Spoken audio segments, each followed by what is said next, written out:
Welcome into the Better Baseball MLB DFS Playbook live stream here across the Better Sports Network and Fantasy Alarm social channels. James, we are looking at an 8-game Tuesday slate. We've had a nice little 5-game worth of day baseball leading us into tonight's main slate. How you feeling about everything, man? It's another baseball slate. Generally, you and I like 8-game slates and sits in kind of our comfort zone. This is not one of those slates. There are not a lot of elite pitchers on today's board. There are not a lot of elite offenses, conversely. So, there's not a lot of elite game totals. There's not, truthfully, a lot to necessarily like about this slate. That being said, we're still going to dive in and give you all the best plays of the day.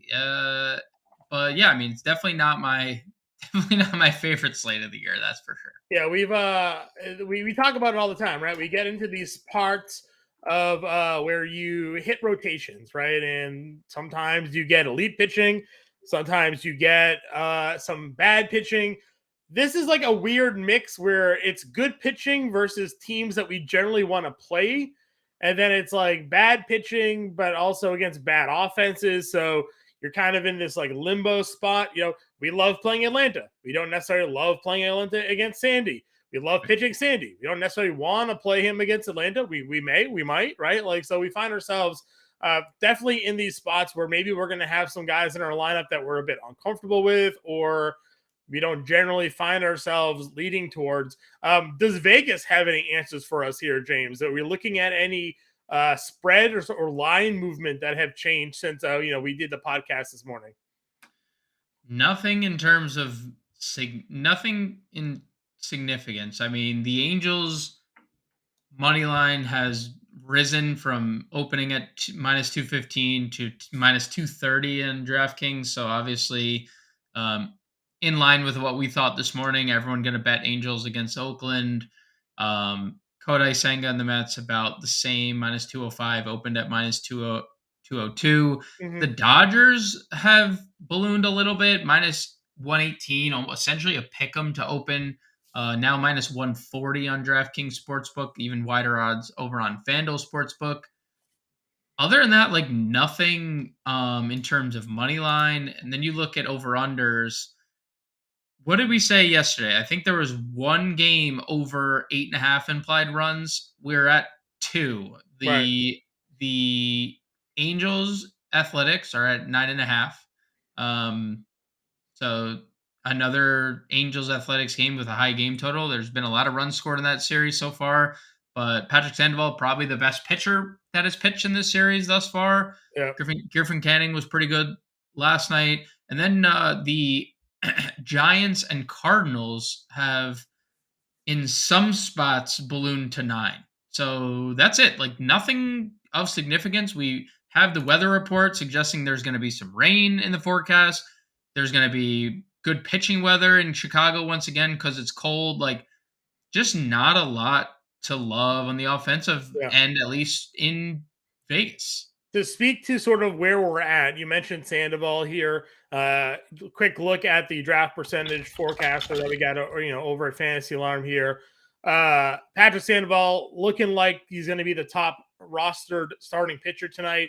Yep. Steven Matz also right up there among the top roster pitchers. We talk a lot about San Francisco's struggles against lefties. It is a weird night when it comes to rostership because we're looking at two guys under $7,000 that are going to be very highly rostered.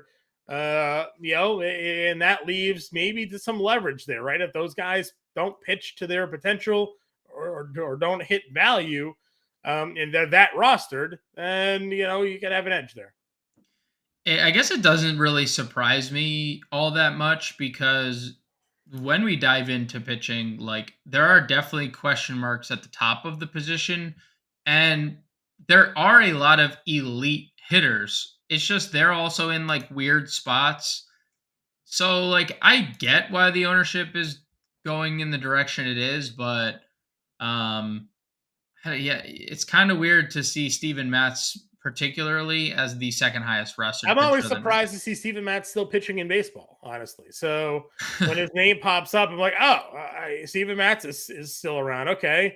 But yeah, listen, we are a slave to the statistics, right? And as we continue to grow the sample size as the season moves along, and things like don't get better for San Francisco against left-handed Right. pitching, that's just a matchup, especially on a slate like today, that you have to just key in on, especially when the rostership is kind of heading you down into that direction. So we can just dive into the pitching. We're talking about the two value plays that are seemingly going to be the chalk here tonight with Sandoval in that matchup against Oakland and Matt on the road against San Francisco.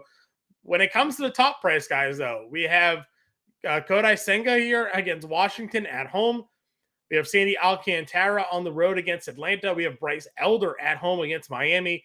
Taijuan Walker at home against Seattle. Logan Gilbert on the road against Philly. And Hunter Brown on the road against Tampa Bay as your 9K and above group. 6 pitchers there over 9K. But, where do you find the best matchup to be? So in terms of matchup, I mean, Washington exists in this world of baseball. So Senga theoretically has the best matchup. Washington is amongst the bottom in every statistical category offensively, 28th in OPS against right-handed pitching. That's the worst on this slate. So like Senga has the best matchup, but it's not always just about matchup. It's about the pitcher and it's about the price. And Senga hasn't been great in his last few outings against. I mean, Oakland is not a good team, and he labored and couldn't even get through 5 innings, and his team scored 17 runs for him. So obviously, didn't lose there. But then he labored through a giant start where he only got 9.9 fantasy points at 10-3. So best matchup, I think it's Kodai Senga. Mm-hmm. Not my favorite pitcher of this tier, though. Yeah, and I agree with you. For me, you and I kind of went back and forth on this on the podcast. We'll kind of open that up to everybody because we like sort of opposite pitches here. It's not that we don't like the other guy.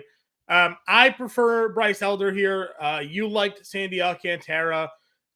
For me, it's just Miami is an easier lineup to pitch against than Atlanta. We've seen Charlie Morton last night turn back the clock, look phenomenal against Miami. We saw what Spencer Strider did. Bryce Elder's looked really good to begin his season here. Is he the same strikeout pitcher as those two previous guys? No, but Miami gives you the boost a little bit when it comes to strikeout numbers. So for me, I'm taking the better offense. I'm taking Elder in the better matchup, but I know that you like Sandy here a lot as well. Yeah, and I wouldn't even necessarily. I'm going to kind of disagree with the boost of strikeout appeal because they are both bad against right-handed pitching this year. Atlanta's percentage points ahead of Miami in terms of strikeout rate. So I'm going to disagree that Elder has the boost in strikeouts. I don't believe that to be true. I think Alcantara has as high of a ceiling, if not higher, in strikeout department. Yeah, I meant that Elder actually gets a boost in strikeouts for his own benefit, right? Not generally a monster strikeout guy, but against Miami, he has the ability to increase his strikeout floor. Okay, fair. Which is correct. I think Atlanta, they are obviously potent. I'm not discrediting them at all. They're 11th in OPS, but I think without looking at that number, expectations might have been higher than 11th. They've really benefited from their 187 team ISO, but again, 5th in strikeout rate. OBP pretty mediocre. Sandy isn't a guy to really put you on base. I know there's 6 walks, but 4 of them came in the first start. He's only walked 2 people since.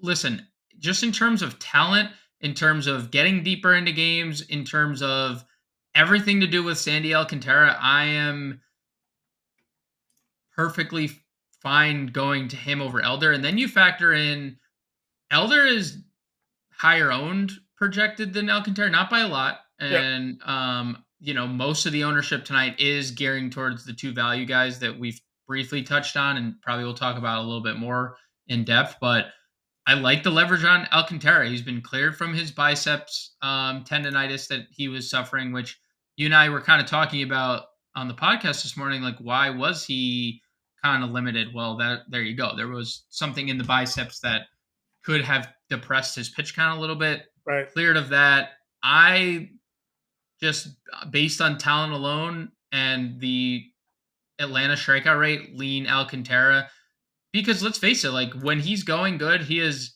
going to be 10 to 11K every single slate. Yep. So I'm just trusting talent, and the fact that the bicep injury has seemingly been put to rest. We'll see if Sure. that continues tonight. But I like Bryce Elder quite a bit.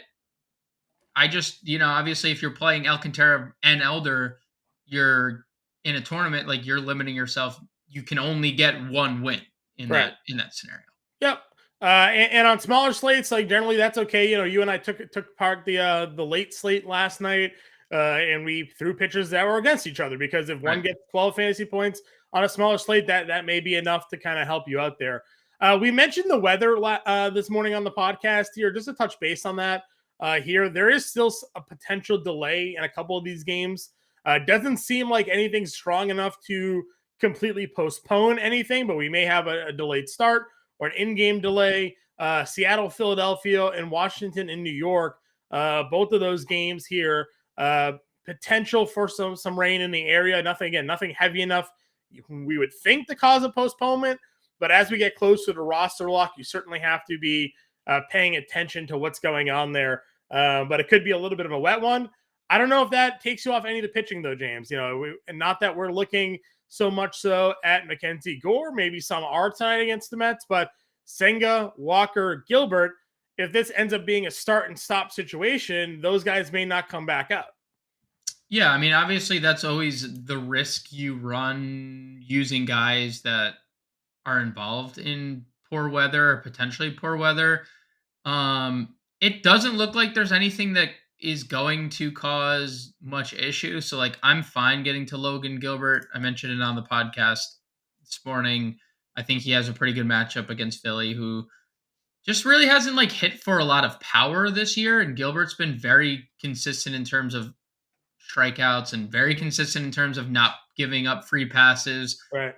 Every so often, he does struggle against right-handed bats. That's been kind of his thing for the last few years. Like, weirdly enough, just a reverse splits pitcher. So, we do have to worry about that with like Trey Turner, Nick Castellanos, but also the splits have kind of come to a like 50-50 this year where everyone's just bad against Logan Gilbert. So I'm perfectly fine getting to Logan Gilbert here at 91. I don't really have worry about the weather, but obviously, like you said, like if it is a start and stop, that's concerning. I would hope there would just be like a delayed start, move on, because there's always those like, it seems like the rain is going to start around game time and then stop. So if we're just like delaying for a little bit longer, let's do that. Do you prefer Gilbert over Walker in this spot? Yes. If we move on down into this mid-tier range, or even like the low 9K, 8K, got Hunter Brown against Tampa Bay, Desclafani here against Mats, Waka going up against the Cubs and Smiley. Any interest, any appeal here? I mean, we know Hunter Brown, highly touted pitching prospect here. Not a great start against Atlanta. Strikeouts have been decent. He put together back-to-back shutout outings against Minnesota and Texas. Any interest in him going up against Tampa Bay here? For tournaments, it's fine. Mild interest because Tampa has just been so potent. Mild interest. I think this is probably the worst tier of pitching on the entire slate. Like Desclafani, he's been surprisingly good after like kind of an unlucky, injured, riddled year last year. But St. Louis is pretty potent themselves. Not like the highest strikeout ceiling on Desclafani in this matchup either. Waka, like, I don't know what to make of him because we saw like Wrigley Field when there's bad weather and winds blowing in, is just tough to hit in other than other than Yan Gomes. Like Yan Gomes is obviously weatherproof. So I guess I can get to Michael Waka, but like why would I mean in 3 of the 4 starts he's made, he's given up 4+ earned runs. So I think this is the worst tier of pitching of the night. Yeah, that could certainly put agreement with you on that one too. Moving down into the value tier. We have Mackenzie Gore. We got Drew Smiley. Gonsolin making his season debut. We talked about Sandoval, Matz, Rosny Contreras. I mean, again, we keyed in on Sandoval and Matz already.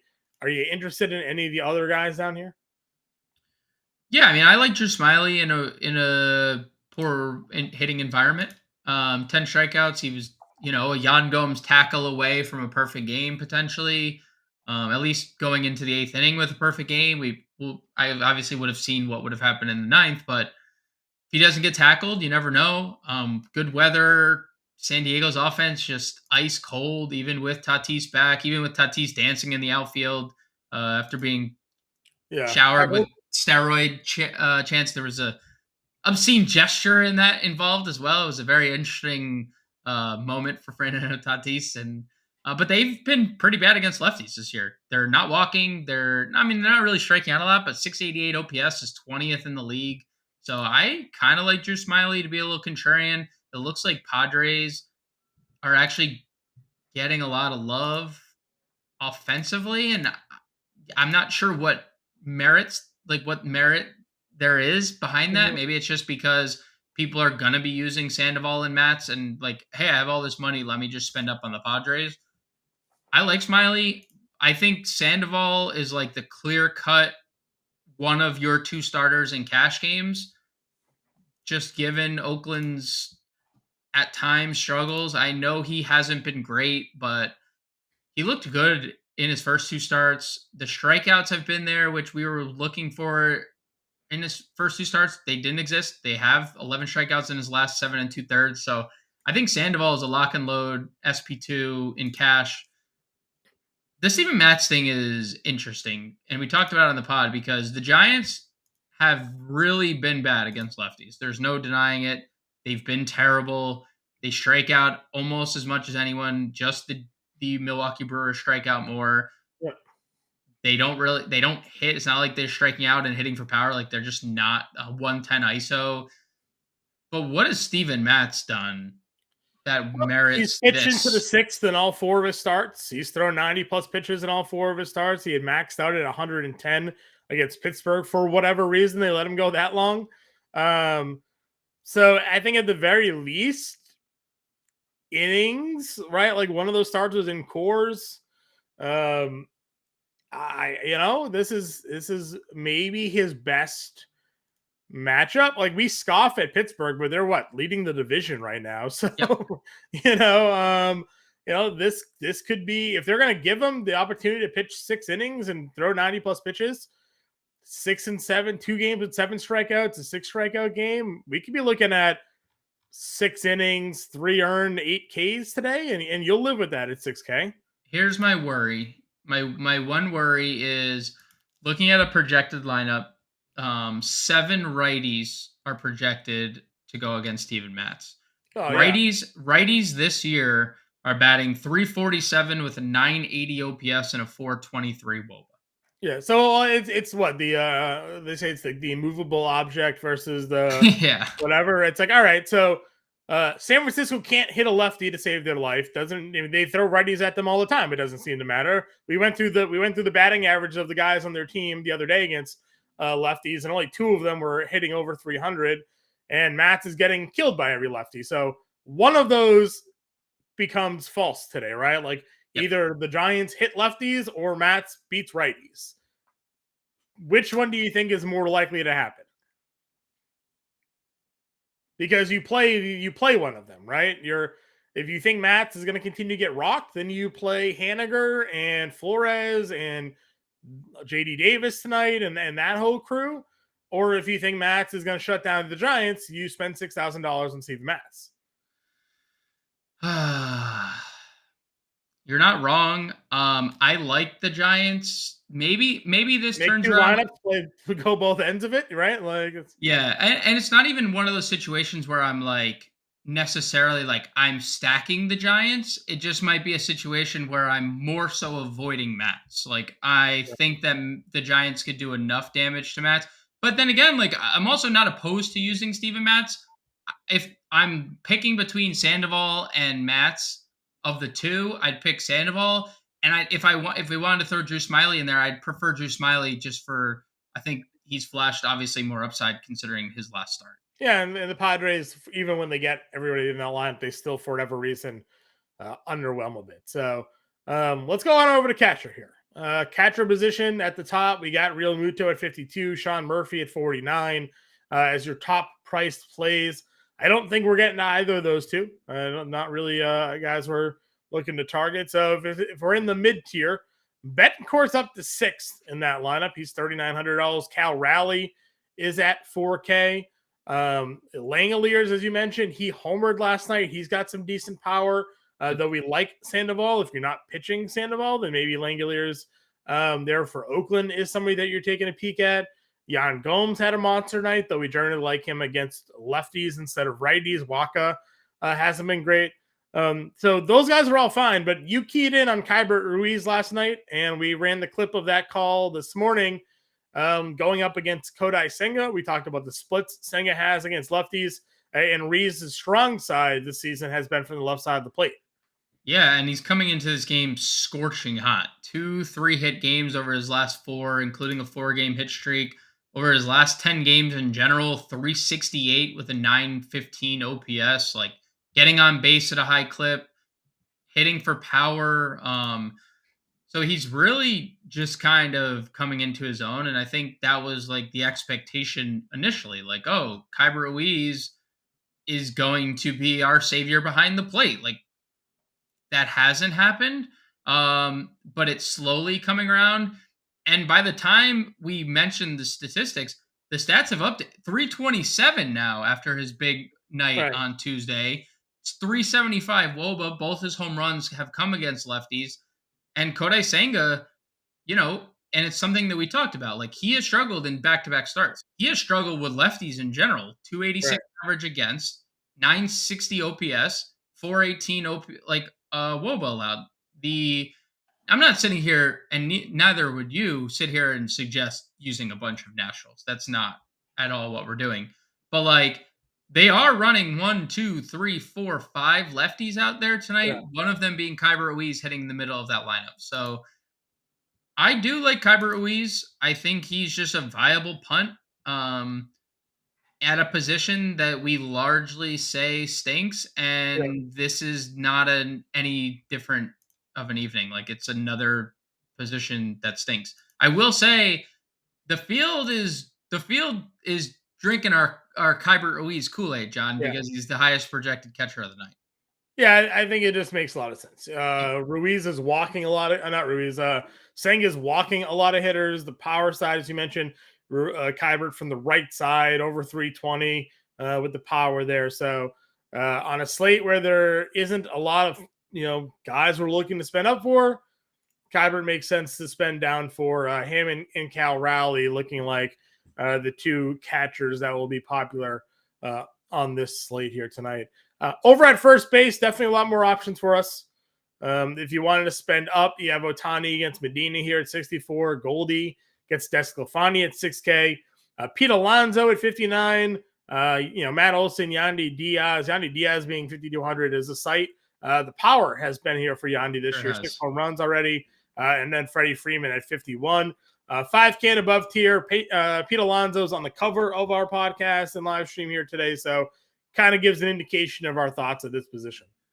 Yeah, I mean Alonso, and not to say that he hasn't crushed right-handed pitching too, because he's hitting everything out of the ballpark, but 333 average against lefties this year, 5 home runs, 529 WOBA. Like, guy is just insane.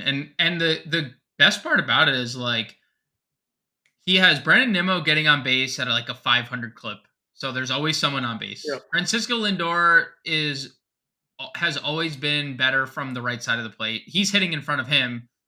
And Starling Marte is also hitting 280 against lefties. Like, he has three guys that are constantly on the bases, constantly giving him run production opportunities.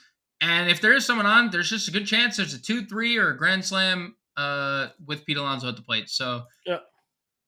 yeah, I mean, I think he is the top first baseman over 5K. I think there's a second option, and I don't think you mentioned him in Freddie Freeman if you're pivoting off of Pete Alonso, but I like Freddie Freeman quite a bit at 51 if not playing Alonso. All these other guys are obviously elite. Like, Otani gets a guy making his debut. Goldschmidt is elite.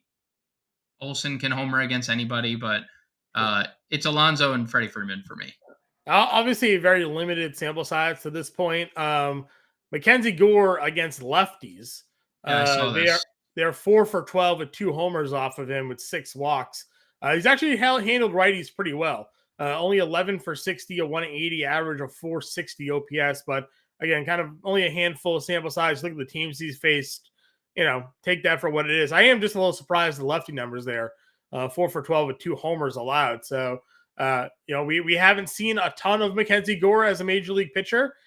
Could he develop into being a reverse splits guy? Certainly possible. And that's something that we'll have to kind of figure out. It wasn't the case last season in his pitching when he had the opportunity. 13 starts, 16 games. Lefties were 190. He gave up a 260 OPS, 260 average with a 750 OPS against righties. All 7 home runs allowed against right-handed hitters last year. So, again, we'll wait and see what kind of pitcher Mackenzie Gore turns into, but at least for tonight, we're kind of interested in on the Mets here. Yes. It's hard to necessarily say he's a reverse splits pitcher or not, just given the sample. So, yep, I agree 100%. Under 5K. There is obviously a group of players here that we've rostered at points during this season. But none of them tonight, given their matchups, are really jumping out. I mean, you always have Nelson Cruz in that spot against a lefty with Drew Smiley at $4,100 there.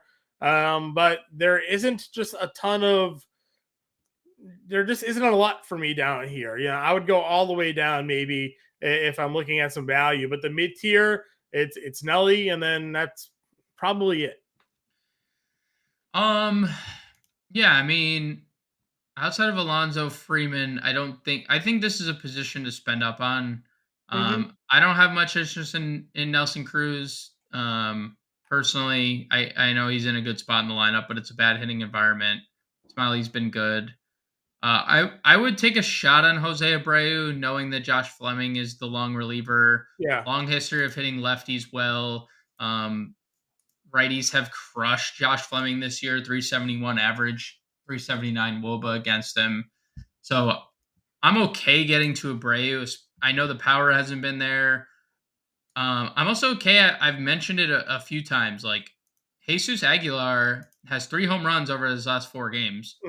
All 3 of them have been against lefties. I'm not sitting here saying or screaming from the rooftops that get Jose Aguilar into your lineups no matter what. That's not at all what I'm saying. But he hits in the middle of this lineup for Oakland against lefties, and there's a lefty opposing him in a very chalky lefty at that, right?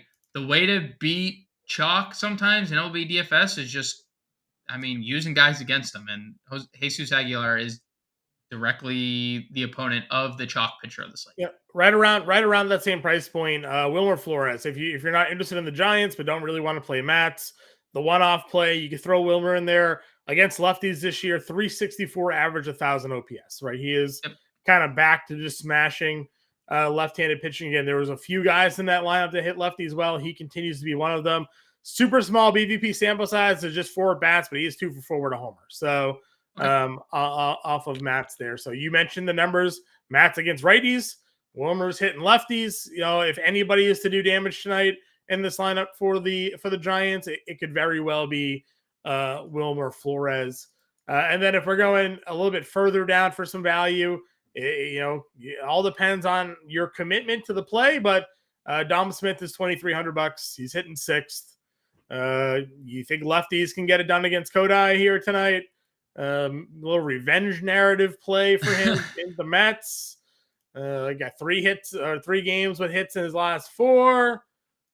Just is it great? No, it's not. No. But he's $2,300, so maybe something there. And then Michael Busch is $2K min price, first base, second base eligibility for the Dodgers here against Rosny Contreras, who I don't think we're pitching Rosny against the Dodgers here tonight. So no, Bush top 100 prospect. So the good thing is, if you wanted to use him, you don't have to use him at first, because I think he fits perfectly in a wrapper, not even a wrapper on second, hitting sixth. Like, he fits in. If you want to use Freeman and then punt Bush at second base, like, that's, I think, a very solid approach as well. Yep, I would agree with you there. Just the not that we need the money, because we're not really spending up a lot today, but if you wanted to just load up on outfielders on today's slate, like going a 2K first baseman and a 2,700 or whatever it is, catcher with a cheap pitcher will certainly be a way to kind of get you there today for sure. Yep. Let's go on over to the second base position here then. Mookie Betts is a second baseman. He's $5,200. Brandon Lau is he? He's second baseman? Well, they say so. They say he is. Lau hitting cleanup at 5K. What are your thoughts here on the top half of the second base position? Yeah, second base Mookie Betts is definitely interesting. Lefties have been the more dominant side against Rosie Contreras, but that's not necessarily going to stop me from playing Mookie Betts leading off in an elite spot. Mookie Betts himself has been very good throughout his career hitting righties, so I like Mookie Betts quite a bit. 376 WOBA already this year against righties. So Betts is fine. Brandon Lau, not really getting there. Not a lot of interest. $5,000. Tyro Estrada, 49. Probably leads off against the lefty here.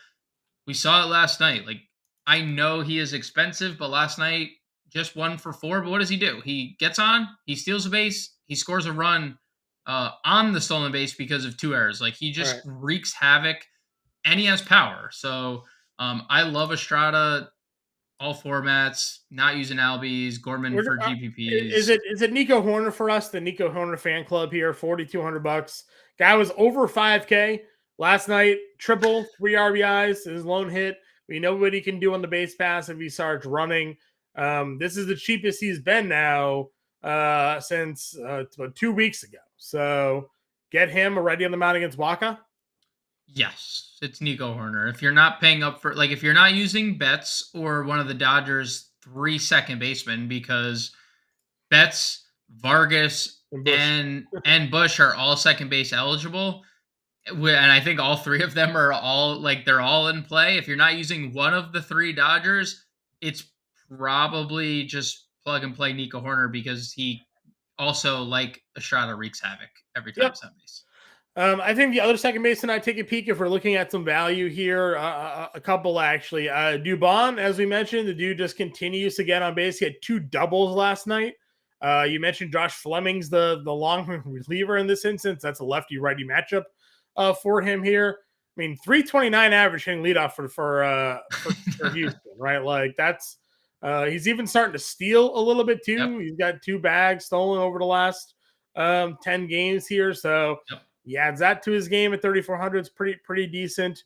Birdie, we talk about stolen bases. We like Elder, but if Birdie gets on, always a possibility to steal 2 or 3 bags pretty quickly there. And then Kim, for me, we generally like to use against lefties. If you think that Smiley may be in a bad spot against the Padres, he's 2,900.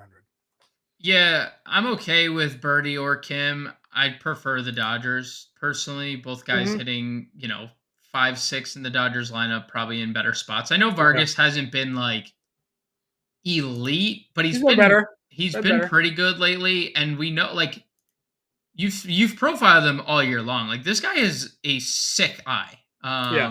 So I like Miguel Vargas quite a bit. I actually like Michael Busch probably a little bit better because he's flat min, and Ronzi has been so bad against lefties. Bush hits from the left side. So I honestly, John, like I'm kind of just in on punting Second. Bush. Yeah, Okay. like I'll because click it. I'll click Bush here. We'll get him in our lineup. okay, I think he profiles extremely well against Ronzi. He has a ton of power. Um, yeah, I think that's the play. All right. James, before we hit the third base position, I just want to give a quick shout out to what we got going on here at the Better Sports Network. NFL draft coverage, as we know, kicks off tomorrow. You can play our NFL draft challenge for a chance to win a $100 Visa gift card. Go to bettersports.com right now and predict what's going to happen in the NFL draft. Register for free and play our NFL draft challenge now at bettersports.com. Get yourself a $100 Visa gift card. Nothing too wrong with that there, James. Nothing wrong with a little gift card. Nothing wrong with a little NFL draft coming up. John, who's going first? Probably Young. Yep, probably Young. But Minus 1,600. It feels like the good odds. so you're saying you're not the Reddit. I am not that the Will Reddit Levis guy is telling going. everybody that Levis is going one. That is Okay, not. just making sure. I wasn't sure if it was you or not, but because I heard from a friend that Will Levis was telling everybody that was you telling everybody. Right. Okay, No. just saying. Yeah, Okay. not me. All right, let's go to third base here. Now we get some of that housekeeping taken care of. A lot of top price guys here, and if we're spending down now at second base, we're spending down a catcher. We're throwing at least one value starter in our lineup here. Safe to say we can afford an Arenado, a Riley, a Machado, a Bregman, a Wisdom, whomever we want here when it comes to the top half of the third base position. Yeah, I think third. I don't know if third is the worst position on the board, but it is really close because like I don't love the spot for Arenado. He really hasn't been great this year. 2 home runs and a stolen base, like barely any power. 5 extra base hits so far in 23 games is not great. 5,500 in a terrible hitter's ballpark too. Like, Riley has Alcantara, who have already talked up. Like, this is the reigning Cy Young from last year. There's bad weather in San Diego, and Machado himself has been bad. Like, what do we do? Like, is it just plug Bregman, who's been better? I was waiting for you to get there. We got Bregman. He's going to at least face a righty to start. They'll move into Fleming there. I think Houston is a stackable team here tonight. We profiled Dubon. I know we like Bush here, but certainly fits into the lineups today if you wanted to go in that direction. So for me, I do. I think that it is. I think Bregman is the guy for us at third today. It's him or Wisdom, right? I mean, him or Wisdom, and Wisdom has like this is a terrible position because Bregman has to hit in the trop. Terrible hitters environment. There's terrible weather in Chicago, 40 miles an hour, wind blowing in. It's just a bad. It's not 40 miles an hour. It's 40 degrees. No, 40 degrees. Yeah, 40 degrees. And if it's 40 miles an hour, we're playing both pitchers in San Diego. Right. 40 degrees and poor wind and wind blowing in. Like, sure. Like, so you can get to Wisdom, but yeah, I think Bregman is the better play. I think Bregman is probably the top third baseman. You can get to Eugenio. You can get to JD Davis, who has looked pretty good at the plate lately. But like, and Dave again, it's all different. If you don't like Mats, like Davis would be an obvious plug there. Yep. You've always been a Heimer Candelario fan. I mean, in certain spots, sure. Lefties against his better side from the right side, not the left side. Better side is against the right. I mean, I like a Ledmus, but it's Sandoval. So I mean, if you're not, Ledmus Diaz has hit lefties well in the past. Obviously he's on Oakland. He kind of sucks this season, but we're kind of drawing straws here at this point with these guys. So. Let's see what the rostership suggests there. One guy we didn't mention is going to be the chalkiest third baseman of the night, John. That is Anthony Rendon, who is been very bad. I don't really want anything to do with Anthony Rendon, but sure. He is 2 for his last 7. He has back-to-back double-digit fantasy point games. I understand that there is a debut happening here with Medina, Medina was very good in the minors last year. He's been pretty good this year. He has a lot of strikeout appeal. I don't know. Also, shout out to Chad, who's a little. Uh, you and everybody else who had Jordan Walker shoot up their draft boards are disappointed that he got sent down. And we said it yesterday. Multiple people at Fantasy Alarm. Jordan Walker had played 3 of the last 7 games. Like, Yeah. He got off to such a good start too, but they just like never gave him an opportunity. The Newbar came back and they yep, just didn't have too room many for him. guys. Just so many guys on that team. He'll So hit his way back. I wouldn't say you blew up in your face. Hold on to him. He'll get called back up when he's just mashing AAA pitching. So. and Paul DeYoung is on this roster right now. So like we obviously know Paul DeYoung is not gonna make it too long on this. Yeah, they'll send him down. He'll earn a new position and then he'll come back up. Yeah, so. yeah. 100%. All right, let's go to shortstop here.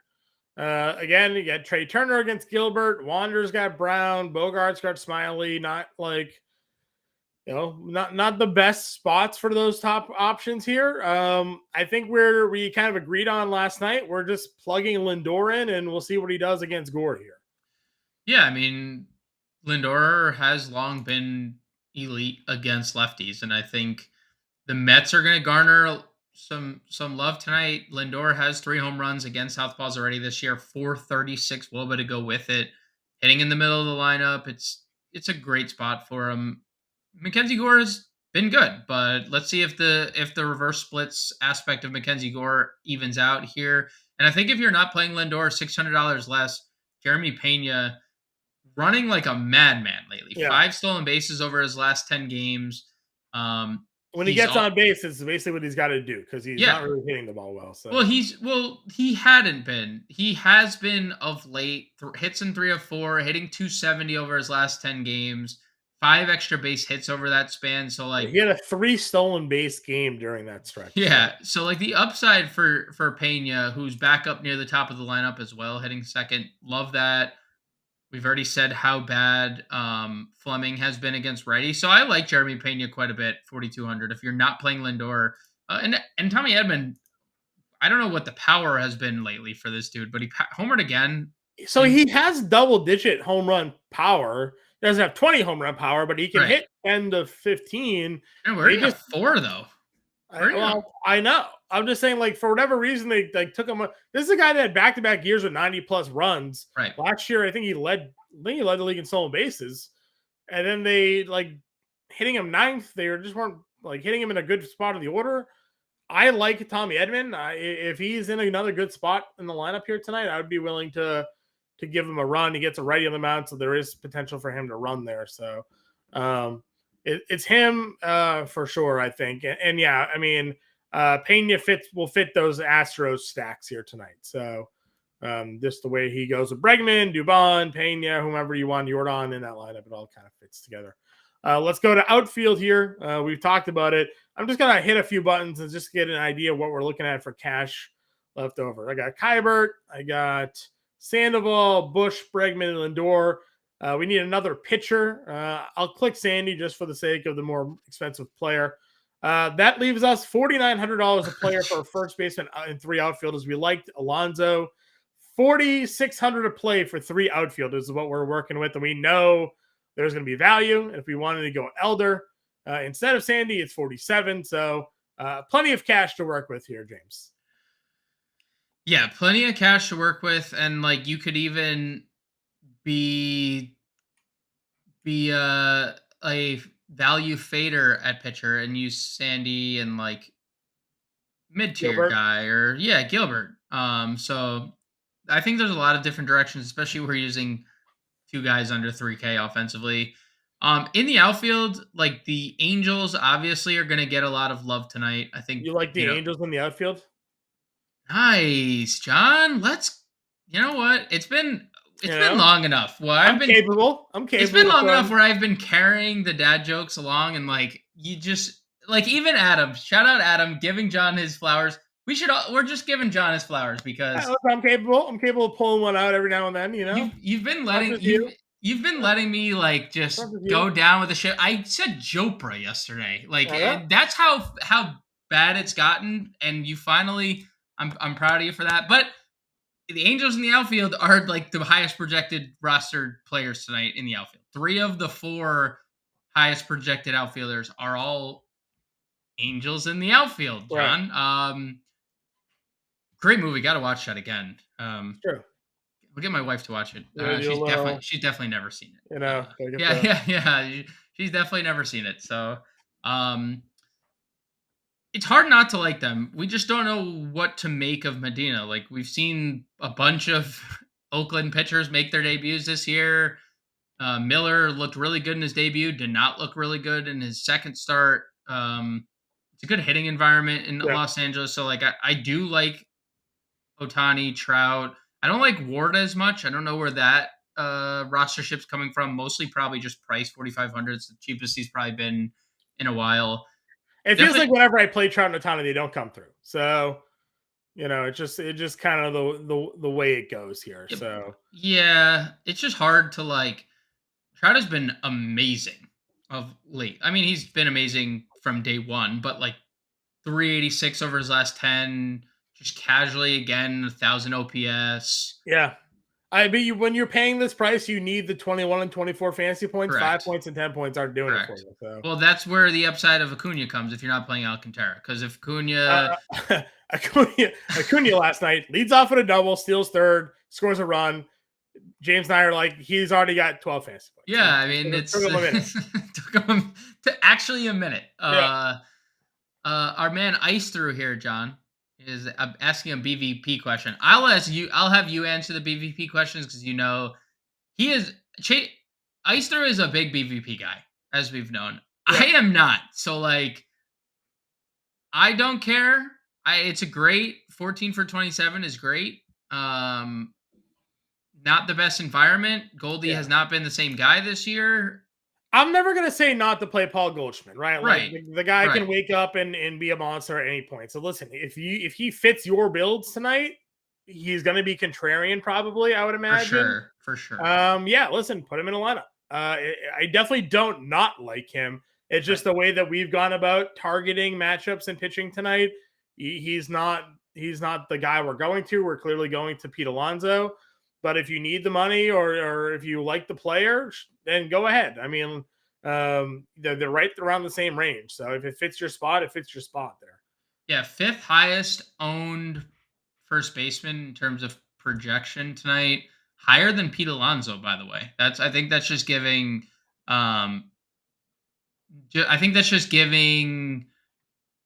Mackenzie Gore his flowers as opposed to Pete Alonso. But yeah, I mean, if you want to go, I can't ever tell you not to play ball. Yeah, 27 at bats is like 8 games, so yeah, Right. it's fine. And you're right. He's 14 of 27. So yeah, I'm fine going there if you want. He's a good player, so it works. If it works for your lineups, it certainly works for what we're looking for here. Other than the Angels, obviously, we kind of look at the guys down a little bit lower than them. Does anybody sort of jump out to you? I mean, I do think you can use Mookie, obviously, in the outfield. Hap is sitting there hitting cleanup, or hitting third, rather, against Waka. Seiya's hitting cleanup. I know you kind of liked the Cubs. The updated weather that I'm seeing is only 5 miles an hour blowing in. That's not really a ton to... The cold, I guess, is more of the play there because it is only 40 degrees. But, if you think the Cubs get after Waka today, certainly a spot to kind of throw at them. It's kind of a long way of me saying, like, I don't love the top guys, right? Julio Rodriguez at 58, sure. Trout, sure. These guys can all go ahead and have slate breaking spots to be in. So totally okay for me. If you want to spend up somewhere, go for it. Yeah, I'm usually happy to get to Ian, but what? Every time you look at, we just lost 4 watchers. That's tough. That's tough. They heard Come that. Back. No. Even through the delay, they sensed it coming, and they're like, you know what, we're done. That was cute. That was queued up too perfectly for me. Yeah. That was queued up so perfectly. You said it, and I immediately thought it, and I don't know what else you said the entire time until you stopped talking because that joke was queued up in my brain. It's okay. Ryan in chat wants to know our feelings on Sandy as a pivot off of Elders. Is he going to be on a pitch count, though? You obviously are a fan of Sandy tonight. You think he's past the biceps issue there. Sandy Alcantara is a guy that is like notorious for throwing complete games. So I would be surprised if he's not ready to go that they would hold him up. I'm just not as in love with him tonight. But certainly if you're not going Elder, then yeah, Sandy has the most upside probably of the slate. So Yeah, I mean, I haven't seen anything specific yet on the Alcantara pitch count. Obviously, it's been depressed. But with them saying, with them pushing him to start back and clearing him from the biceps issue, I don't expect there to be as much of a limit as there's been. So if we get Sandy back to 100 pitches, I think he could be the leading. Not saying anything too bold here, but he could obviously be the leading scorer of the slate in terms of pitchers. Yep. Um, uh, Mid group here on the outfielder spots. I mean, McCutcheon's been looking pretty good. Nimmo's leading off here again. Outman at 4K feels kind of like a lock in lineups. Kelenic, the way he's playing, hitting third tonight. Hitting third, right? Yep. I mean, if we play Kelenic and Outman, I think we can almost pitch have whatever spend up outfielder we want at this point. So just going to do a quick fill in of this lineup here. Kybert, Alonso. We had Bush. Third base was Bregman. Shortstop was Lindor. With Kelenic and Outman, $6,300. So we can go anybody under. I mean, Trout's at 59. We can one off Trout here and finish off the lineup. We can make a connecting stack with Betts to go with Outman if you wanted to. I got one for you. Give it to me. I think it's kind of interesting. And I know it could potentially be lefty for a couple at bats, but talk about connecting stacks. Kyle Tucker, 5,700, hitting third tonight. No Jordan in the lineup. We're going to get the righty matchup, obviously. Foucher first, which is appealing. But Kyle Tucker against left-handed bats this year, 308 average, 402 WOBA. So not really scared off by the lefty spot for Tucker. So just a thought, had 13 of his 30 home runs last year versus lefties. So. Yeah, him and Jordan are both like absolute monsters against both ends of the split. And obviously we don't have Alvarez tonight, but Kyle Tucker hitting third is incredibly intriguing because on top of the power that he provides, he's another guy who ends the year 30-20 stolen bases. You're like, oh, Kyle Tucker. I mean, first round pick in fantasy drafts for a reason, right? Because he has the 30-20 upside. If I was to pour slight water on that, lefties are 2 for 18 with 7 strikeouts versus Fleming. Yeah, I saw that. Righties absolutely demolished. Crush. 850 OPS. So could go Tucker if you want. That's fine. You said Julio Rodriguez helps with the Kelenic stack there. Trout, you mentioned as the one-off play. Definitely could go in a bunch of different directions. Quickly, any other value outfielders on your radar here tonight? Yeah, Julks from Houston is hitting 6 tonight. Love that. $2,800, hitting 350 over his last 10 games. Has been awesome lately. Jake Myers, another guy who hits lefties well. Jason Hayward tonight, John, hitting third for the Dodgers. Lefties have destroyed Roansy Contreras. That is where Roansy Contreras struggles the most. I obviously am concerned a little bit to see Jason Hayward hitting third in the year 2023. 3 home runs. 170 on the year? Yeah, I mean, 3 home runs against righties. Roansy Contreras, 371 batting average allowed against lefties, 900 OPS, 379 WOBA. And LA throwing out 2, 3, 4, 6 in their lineup with lefties. Like the top half of their lineup is all lefty bats with Mookie and Miguel Vargas mixed in there. Mm-hmm. So, am I completely sold on Jason Hayward? No. But he's free. And he's hitting third against a guy who struggles mightily against lefties. Sure. All right, we got a couple minutes left here. Give me the outfielder. We got 6,300 to spend. Who is it? Lineup as currently constituted is Elder, Sandoval, Ruiz, Alonso, Bush, Bregman, Lindor, Kelenic, Outman.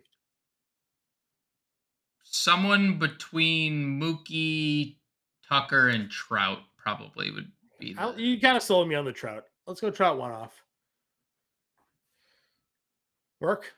Yeah, I mean, it's us and a lot of our friends are going to be on Mike Trout tonight. Totally fine. Quickly, Ryan wants to know thoughts on Hunter Brown.